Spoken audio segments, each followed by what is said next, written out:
திருப்பூர் மாவட்டம் உடுமலை அருகே அதிமுக எம்எல்ஏவுக்கு சொந்தமான தோட்டத்தில் சிறப்பு உதவி ஆய்வாளர் சண்முகவேல் வெட்டிக் கொல்லப்பட்ட சம்பவம் பரபரப்பை ஏற்படுத்தியுள்ளது. குடிமங்கலம் பகுதியில் மடத்துக்குளம் அதிமுக எம்எல்ஏ மகேந்திரனுக்கு சொந்தமான தோட்டம் உள்ளது. இங்கு மூர்த்தி என்பவரும் அவரது மகன் தங்கராஜும் தங்கி பணியாற்றி வருகின்றனர். இருவரும் இரவு மதுபோதையில் தகராறில் ஈடுபட்டனர். தங்கராஜ் தனது தந்தை மூர்த்தியை கடுமையாக தாக்கியுள்ளார்.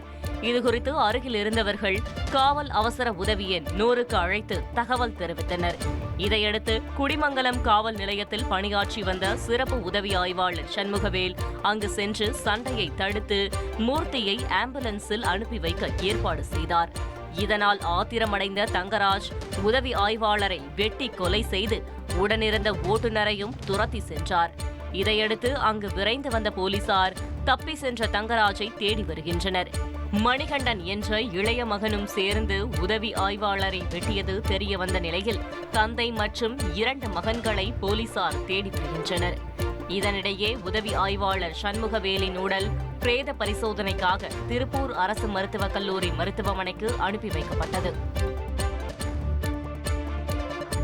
தமிழகத்தில் இனி எந்தவொரு காவலர் உயிரும் பறிபோகாத வகையில் அரசு நடவடிக்கை எடுக்க வேண்டுமென திருப்பூரில் வெட்டிக் கொல்லப்பட்ட சிறப்பு உதவி ஆய்வாளர் சண்முகவேலின் உறவினர்கள் வேண்டுகோள் விடுத்துள்ளனர். 2 மணிக்கு நான் அந்த ஸ்பாட்டுக்கு போயிருந்தேன். போயிருக்கிறப்ப அவர் இறந்த நிலையில் தான் இருந்தார். அப்புறம் போலீஸ் எல்லாம் பண்ணாங்க, ஐடி இண்டி எல்லாம் எடுத்து பார்த்தாங்க. எல்லாம் முன்னாடி தான் நடத்தினாங்க.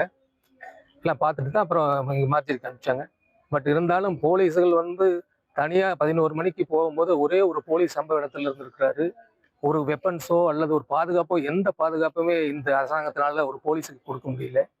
ஒரு சிறப்பு ஆய்வாளருக்கு இந்த நிலை என்றால் நாளைக்கு பொதுமக்கள் எல்லாம் எப்படி வாழ்வாங்க, எப்படி பிழைப்பாங்க? காவல்துறையில் பணிபுரியக்கூடிய எந்த போலீஸ்காரருக்கோ அது சம்பந்தப்பட்ட மேல் அதிகாரிகளுக்கோ பாதுகாப்பு இல்லாமல் இருக்கக்கூடிய பாதுகாப்பான நடவடிக்கைகள் எடுக்கணும். உங்கள் தந்திவன் தொலைக்காட்சியில் கணபதியே வருவாய் தினமும் காலை 7 மணிக்கு காண தவறாதீர்கள்.